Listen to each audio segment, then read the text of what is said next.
மீண்டும் தொடரலாம். இது கேள்வி நேரம். மழையால் பாதிக்கப்பட்டிருக்கக்கூடிய சென்னை என்பது தமிழகத்தின் தலைநகர் மட்டுமல்ல, தமிழகத்தினுடைய ஒரு அடையாள முகம் என்றே சொல்லலாம். தமிழகத்தினுடைய எல்லா பகுதியிலும் இருக்கக்கூடிய மக்கள் சென்னையில் வசித்துக் கொண்டிருக்கிறார்கள். அந்த அளவில் சென்னையினுடைய பாதிப்பு இன்றைக்கு தமிழகத்தை முழுவதுமே ஒழுக்கி இருக்கிறது. எல்லா பகுதிகளிலும் இருந்தும் உறவினர்கள் தொலைபேசியின் வாயிலாக தொடர்பு கொண்டு ஒவ்வொருவரை பற்றியும் கவலையோடு விசாரித்துக் கொண்டிருக்கக்கூடிய ஒரு நிலையில் இந்த மழை வெள்ள நிவாரணத்தில் நாம் செய்ய வேண்டிய என்ன என்பதை குறித்து பேசிக் கொண்டிருக்கின்றோம். திரு முத்துமணி, நான் எந்த கேள்வி உங்கள்கிட்ட வைக்க போகிறதில்ல, நேர்கிட்ட இருந்தே நான் போகலாம். எல்லாமே நேர்கள் வைத்திருக்கக்கூடிய கேள்விகளுக்கு நீங்கள் என்னங்கிறதா. அடுத்து மற்றொரு நேயர், அவர்களுடைய தேவையும் எதிர்பார்ப்பு என்னவாக இருக்கிறது, என்ன வேண்டும் என்று எதிர்பார்க்கிறார்கள் நேரின் கருத்து. மழை பெஞ்சு வீடு வாசல்லாம் தண்ணி வந்து எங்களால் உட்கார இடம் இல்லாத, சாப்பாடு தண்ணி கூட இல்லாத பிள்ளைங்களுக்கு எங்கேயோ பாடுறோம். எங்களுக்கு இடம் நல்லா வசதி கொடுத்தா போதும். முதல்ல தண்ணி நிறுத்தணும். இந்த பாருங்கள், அந்த குழந்தைங்க பாருங்கள், ஃபஸ்ட் இந்த குழந்தைங்க எடுங்க எப்படி இருக்குது பாருங்கள். மழையில் நான் வேலை செய்கிறத தேடின்னு போகிறேன். இப்போ மற்றும் ஒரு கேள்வி சேர்த்தே சொல்லுங்கள். இன்னொரு கேள்வி, 2 கேள்விகளுக்கான பதிலோடு சேர்ந்தே பயணிக்கலாம். முன்போட்டு தான் உள்ளே வந்துக்குது. ஏரியாவுக்குள்ளே வர்றது மட்டும் ஒருத்துக்கு வராங்க, ஒருத்துக்கு வர மாட்டாங்க. அவங்க சொந்தக்காரங்க மட்டும் தின்னு வந்துருக்காங்க. இன்னும் ஊரில் ஒரு ஆள் கூட சாப்பிட சாப்பாடே வரல. சாப்பாடு இல்லை, குடிக்க தண்ணி இல்லை, பால் இல்லை. குழந்தைங்கள எவ்வளோ கஷ்டப்படுது. 1000 பேர்கிட்ட இருக்கிறாங்க. மாடி மலையிலேருந்து எல்லாம் குழந்தைங்க மொட்டை மலையில் நிற்கிறாங்க கஷ்டப்பட்டு தண்ணியில். போட்டுங்க உள்ளே போனால் உள்ளே போக முடியாதுன்றாங்க. உள்ளே அவங்க அவ்வளோ தண்ணி ஓடுது, போகிறதே கஷ்டமாக இருக்குது. ஹெலிகாப்டர் வச்சு கூட்டு தூங்கினா தான் போண்டு பசங்களாங்க. குழந்தைங்கள மொட்டை மலையில் ஏறி நின்றுருக்காங்க. மத்தியானம் 1 o'clock கரண்ட் போச்சுங்க. நைட்டெல்லாம் கரண்ட்டே இல்லை. ஸோ இப்போ வரைக்கும் தண்ணி இல்லை, மோட்டரில் இது வரல. 3 சப்வே இருக்குது. வெஸ்ட் மாம்பலம் கனெக்ட் பண்ணுற 3 சப்வேலையும் வந்து ஃபுல்லாக வாட்டர் லாக் ஆகிடுச்சு. பக்கத்தில் எங்கேயுமே போக முடியல. West Mambalam is literally flooded. இப்போ அந்த பொசிஷனில் இருக்குது. ஸோ அரசு உடனே ஏதாவது முடிவெடுத்து எல்லாரையும் இங்கே வந்து ரெஸ்கியூ பண்ணணும். நான் எதுவும் கேட்க விரும்பல. நீங்கள் சென்னையில் எந்தெந்த இடங்களில், இந்த நியூஸ் ஒன் தமிழ் தொலைக்காட்சி வாயிலாக நீங்கள் சொல்லலாம், எந்தெந்த இடங்களில் அரசனுடைய நிவாரண முகாம்கள் அமைக்கப்பட்டிருக்கின்றன, உணவுகள் அளிக்கப்பட்டு கொண்டிருக்கிறேன்னு சொன்னீங்கன்னா மக்களுக்கு பயனுள்ளதாக இருக்கும். திரு முத்துமணி, இந்தந்த பகுதிகளில் பாதிக்கப்பட்ட பகுதியில் சொன்னாங்க. குறிப்பாக தாம்பரம், முடிச்சூர், மேற்கு மாம்பலம் உள்ளிட்ட பகுதிகள் பெருவாரியாக பாதிக்கப்பட்டிருக்கின்றன. அசோக் நகர், KK நகர், ஜாஃபர்கான் பேட்டை போன்ற பகுதிகள் பாதிக்கப்பட்டிருக்கின்றன. அதனுடைய அருகில் இருக்கக்கூடிய எந்தெந்த இடங்களில் நிவாரண நம்ம ஏன்னா சும்மா ஓரளவு வந்து புரட்சித்தலை அம்மா அவருடைய ஆட்சியில் எல்லா பணிகளும் அப்படி இல்லாமல் கரெக்டாக சொன்னால் மக்களுக்கு பயனுள்ளதாக இருக்கும். இல்லை நீங்கள் சொல்கிறதுக்கு இன்னும் ஒரு மணி நேரம் கொடுக்கணும். டோட்டலாக பட்டியல் நான் எடுத்துகிட்டு வந்து வாசிக்கணும். அந்தந்த பகுதியில் நிவாரண முகாம்கள் அமைக்கப்பட்டுள்ளது, தேவையான அளவிற்கு அமைக்கப்பட்டுள்ளது. குறிப்பாக சென்னை மாநகராட்சியில் 24 இடங்களில் வந்து மாநகராட்சியில் நிவாரணப் பணிகள் அந்த முகாம்கள் அமைக்கப்பட்டிருக்கு. சகோதரி சொன்னது போல் இதில் நீங்களும் தெளிவாக சொன்னீர்கள். உடன் நிவாரணம் என்பது மக்களுடைய உயிருக்கு பாதுகாப்பு. இப்போ சில இடங்களில் எங்களுக்கு வரல அப்படின்னு சொல்கிறதுல யதார்த்தங்கள் இருப்பதை நான் உணர்கிறேன். அதில் மாற்று கருத்து இல்லை. ஆனால் இன்றைக்கு ஒரு 1000 பேர் 10 பகுதியில் பாதிக்கப்பட்டிருக்கும் போது ஒரு 4-5 பகுதி வழியாக போக முடியும், ஒரு 2 பகுதிக்கு போக முடியாத சூழ்நிலை இருக்குது. அவரே சொன்னார், அந்த நண்பர் பேசுகிற போதே கிடைக்காத பொருள்ன்றதுக்கு அவரும் பதில் சொல்லிட்டாரு. 2 பக்கம் தண்ணி வர முடியலை என்றார். ஆகக்கூடி நமக்கு ஒரு புதிய சிந்தனை உருவாக்கி இருக்கிறது. இதுக்கு முன்னாடி சுனாமியில் பல விஷயங்கள் நம்ம தெரிஞ்சுக்கு தானே விழுது. இதை பொறுத்தளவில் இன்றைக்கு ஆக்கிரமிப்பு என்ற விஷயம் பொதுவாக பேசப்படுகிறது. பொதுவாக பேசப்பட்டால் இது பிரிட்டிஷ் காலத்திலேருந்து ஆக்கிரமிப்பு இருக்குது. எல்லா கட்சியும் எல்லா ஆட்சி இருக்கிற காலத்தில் இது பாமர மக்கள், அடித்தட்டு மக்கள், வீடே இல்லை ஒரு இடம் போட்டுக்கிறோம்னு அன்னன்னைக்கு வந்து பிரச்சனை இல்லாத இடங்களாக கருதப்பட்ட பட்டா இல்லாத தூசிப்பட்ட இடங்கள்லாம் போட்டிருக்காங்க. ஒரு புயலோ பெரும் பாதிப்போ வருகிற போது தான் நாம் உட்பட அந்த கேள்வியை கேட்கிறோம், ஒரு சிந்தனைக்கு வருகிறோம். யதார்த்தமான நிலைமை இப்போது என்ன என்று கேட்டால், இன்றைக்கு அம்மா அவர்களை பொறுத்தவரை இப்போ நீங்கள் தானே புயல் வந்ததுக்கு முன்னாடி ஒரு தொலைநோக்கு பார்வையில் அவங்க இன்னும் மாதிரி இந்த கடலோர பகுதியில் பாதிக்கப்பட்டுறக்கூடாது அப்படின்னு நினச்சி ஒரு குறிப்பிட்ட ஆக்ஷன் வந்து நிரந்தரமாக எடுத்தார்கள். அதாவது 13 கடலோர மாவட்டங்களில் செயல்படுத்தப்படுகிற அந்த திட்டம், அதாவது பேரிடர் குறித்து அம்மா அவர்கள் கொண்டு வந்த அந்த பேரிடர் அபாயத்தை குறைப்பு திட்டம். அதாவது முடிஞ்ச அளவுக்கு எவ்வளவு குறைக்கலாம் அப்படின்றதுக்கு பாதிப்பான பகுதிகளில் அன்றைய நிலவர கணக்குப்படி 16,346 வீடுகள் வந்து கட்டி கொடுக்கப்பட்டுள்ளது. 121 இடங்களில் பல்நோக்கு புயல் பாதுகாப்பு மையங்கள் அமைக்கப்பட்டு விட்டது. இது வந்து தானேல இல்லை, அதுக்கு அடுத்து அதாவது நம்ம வந்து நடவடிக்கை எடுத்தாங்க. 444 இடங்களில் முன்னெச்சரிக்கை கருவிகள் அமைக்கப்பட்டுள்ளது. கடலூர், நாகை, வேளாங்கண்ணியில் குறிப்பாக கரை ஒட்டி இருக்கிறதுனால மின்சார கம்பிகள் வெளியே வேணாம்னு சொல்லி உள்பாதைகள் அமைத்து அண்டர் கிரவுண்டில் வந்து அந்த மின்சார கம்பி அமைக்கிறது. அதேமாதிரி மீன்பிடி துறைமுகங்கள், மீன்பிடி இறங்குதளங்கள்லாம் ஸ்ட்ராங்காக இருக்கிற படகுகள் அடிச்சு போகணும். 312 ஓடி செய்திருக்காங்க. இதை எதற்கு சொல்கிறேன், எனக்கு இதில் என்ன சந்தேகம் வரும்னா, ஒருவேளை பார்க்கக்கூடிய நேர்களுக்கு வரும், இப்போ நம்ம செய்தியில் அப்படி தான் போட்டுருந்தோம், ஒருவேளை நாங்கள் செய்தி தப்பாக கொடுத்துட்டோமான்னு எனக்கு சந்தேகமாக இருக்குது. ஏன்னா கடலோர மாவட்டங்களில் பேரிடர் மீட்பு குறித்த ஒரு முன்னெச்சரிக்கை நடவடிக்கைகள் எடுக்கப்படுவதற்கான ஒரு தொலைநோக்கு பார்வையில் ஒரு திட்டம் தானே புயலுக்கு பிறகு செயல்படுத்தப்படுகிறது. இப்ப சென்னை கடலூரெல்லாம் கடலோர மாவட்டமா இல்லையா?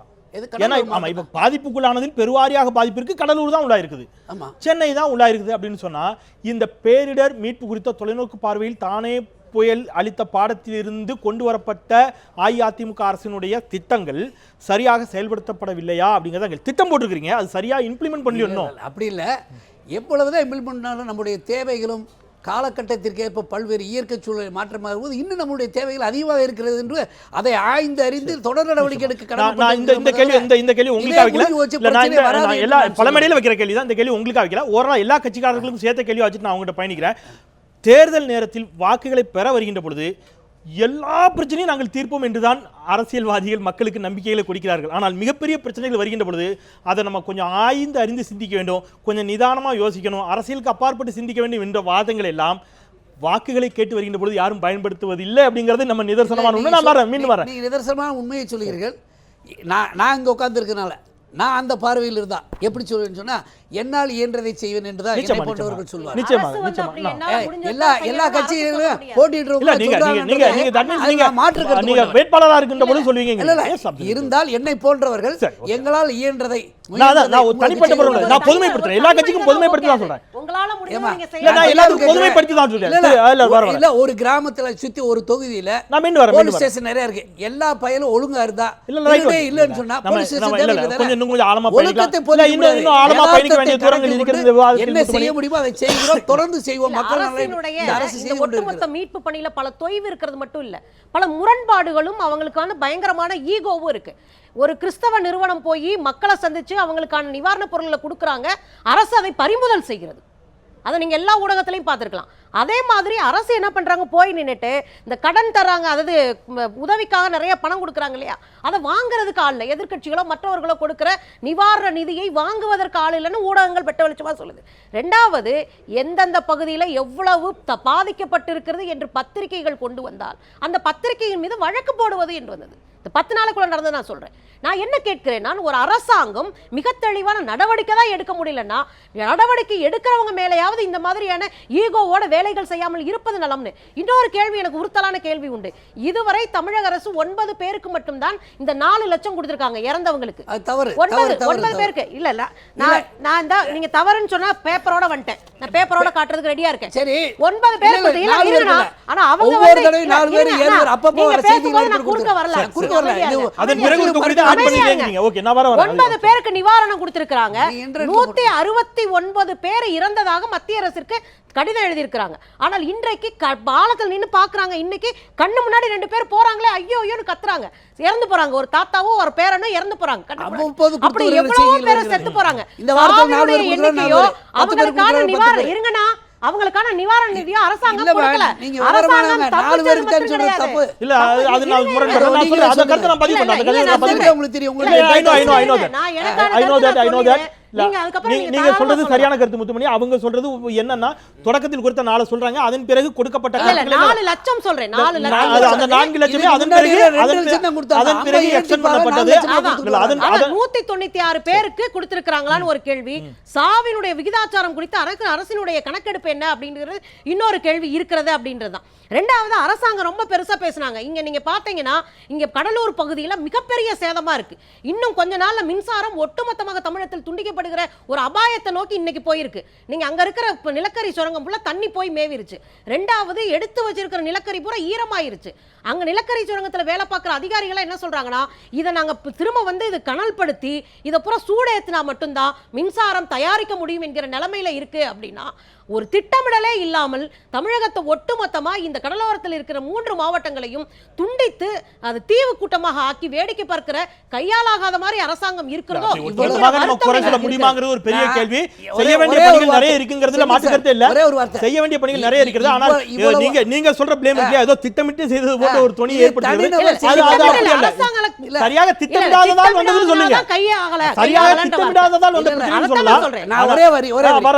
ஒரு அரசை குற்றம் சாட்டுவதால் நம்முடைய கடமை முடிந்து விட்டாதான் நிச்சயமாக, சகோதரரை யாரும் நிச்சயமாக. கருதக்கூடாது. நிச்சயமாக. இதுக்கு மக்களுக்கு பங்குண்டு, பொதுத்துறை நிறுவனங்களுக்கு பங்குண்டு, நிச்சயமா, எல்லோரும் எல்லாருக்கும் ஒத்துழைக்க உண்டு. வேண்டும். ஒரு அமைச்சர் இன்னைக்கு காலையில ஒரு ஊடகத்தையே சந்திக்கல. அமைச்சர் பெருமக்கள் ஏன் அவர் செய்யற அதிகாரிகளா விவகாரத்தை சொல்லல? லீவு கூட எடுக்கல. ஒரு அமைச்சர் அதிகாரி ஏன் கூட ஓடி ஒளியணும்? அம்மாவுடைய வேண்டுகோள் உத்தரவை ஏற்று இல்ல, கண்துஞ்சா இல்ல, பணியாற்றார். திருமுத்துமணி, அவங்களும் திருமுத்துமணி, செய்தியாளர் அவர் ஒரு அவர் கேள்வி கேட்கறாரு. அந்த அந்த அதிகாரிகளை என்ன பயம்? திருமுத்துமணி, அந்த நான் ஒரே ஒரு அதிகாரிகளை- கேள்வி கேட்கல. இல்ல, ஒரே ஒரு கேள்வி. நிமிஷம், நான் அந்த ஒரு கேள்விக்கு பதில் இல்ல, சொல்லுங்க. அந்த இல்ல, அதிகாரிகளை ஊக்கப்படுத்தாமல் சகோதரி ஊனப்படுத்த இல்ல, தவறில்ல. நாங்க யாரையும் பணியாற்றி We நாங்க salute, யாரையும் we குறையெல்லாம் salute பண்ணல. திருமுத்துமணி. அரசு We- எந்திரத்துல we are- காவலர்களும் we are ready to தீயணைப்பு salute. படையினரும் வேலை இல்ல, பார்க்கறாங்க. என்னுடைய கேள்வி, என்னுடைய போதுமான கேள்வி. ஆட்கள் இல்லை. அனைத்து துறை ஒருவர் அதிகாரிகளும் பின் ஒருவராக நம்ம போர்க்கால பேசலாம். அடிப்படையில் ஒரே வேலை கேள்வி, ஒரே கேள்வி. பார்க்கிறார்கள். அவர்களை ஊனப்படுத்தாதீர்கள், இல்ல, ஊக்கப்படுத்துங்கள், ஒருபொழுதும் ஒத்துழைப்பு ஒருபொழுதும் கிடையாது. இயற்கை எதிர்த்து நாம் நாம் அத்தனை பேர் முடிச்சிடலாம். போராடுவோம், பொறுத்தவரையும் வெல்வோம். அரசுக்கு நாங்க முழு லிசன், ஒத்துழைப்பு லிசன், கொடுக்கிறோம். லிசன், சுந்தரவல்லி. அரசியல் செயல்படலையே. லிசன், சுந்தரவல்லி, இல்ல, பொதுத்துறை ஊழியர்கள் இல்லை என்று சொன்னால் உள்ளபடியே இன்னும் பெரிய பிரச்சனையா அருமை இருக்கும். இல்ல, கம்யூனிஸ்ட் என்பது நான் சொல்றேன், இல்ல, கேள்வி எழுப்புவது அரசு- நூற்றி ஐந்து என்பது தவறு. நான் போடுச்சு, அரசு போக்குவரத்து கழகங்களுடைய நாங்க field ல இறங்கி அரசு செய்றோம். போக்குவரத்து கழகங்களுடைய ஊழியர்கள் இந்த கடும் மழையிலும் பணியாற்றினார்கள். அவர்கள் ஒவ்வொருவருக்கும் எங்களுடைய சல்யூட். இல்ல, குப்பை எடுக்கிறவங்க கூட பண்ணிருக்காங்க போக்குவரத்து சார். ஊழியர்கள் salute. ஊக்கப்படுத்துங்கள். அதே மாதிரி குப்பை அவர்கள் வரக்கூடிய பண்ணிருக்காங்க. ஊழியர்கள் இல்ல மாற்று கருத்து இல்ல செய்திருக்கிறார்கள் என்பதில் எந்த இடத்தில் மாற்று கருத்து கிடையாது. இன்றைக்கு தனியார் நிறுவனங்களுடைய கால் டாக்ஸியால் அத்தனை முடங்கி போயிருக்கின்றன, வர மறுக்கிறார்கள். ஆனால் போக்குவரத்து அரசு போக்குவரத்து ஊழியர்கள் செய்கிறார்கள்.